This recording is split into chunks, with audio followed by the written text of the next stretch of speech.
Thousands of Duval County voters may have a new polling place this August. The supervisor of elections is asking the city council to make changes to several polling sites, including changing the boundary lines for one precinct on the west side. Our Channing Curtis is on your side tonight with what voters need to know. If approved, these changes would go into effect right away, Channing. Jeannie, that's exactly right. So if approved, these changes would be in effect for that upcoming August 18th primary.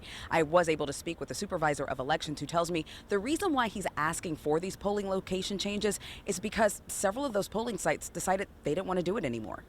A lot of polling locations just decide not to be polling locations anymore. Supervisor of elections Jerry Holland says finding a place for people in Duval County to cast their ballot isn't easy. We look at proximity to voters.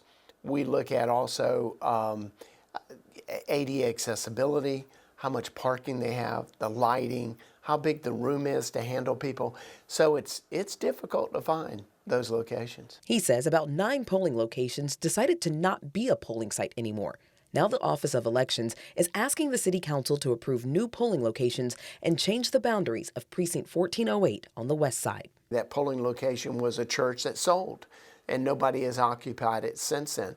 But we couldn't find one. So the boundary changes is to take the 2 adjoining precincts and combine that one that no longer will have a polling location. If approved, this could impact about 7% of Duval County voters, which is about 30,000 people across the county. When asked if some voters would have to travel further to cast their ballot, Holland said this. In some cases, they will be closer, because the person who went a little further to get to it within their precinct, it now be next door to them, and someone else will now have to travel to their location. Now, the full City Council does have to approve these changes. Their next meeting is on June 23rd. However, any voter who is impacted by these changes can expect to receive a new voter information card in the mail. Reporting in Jacksonville, Channing Curtis, First Coast News, on your side.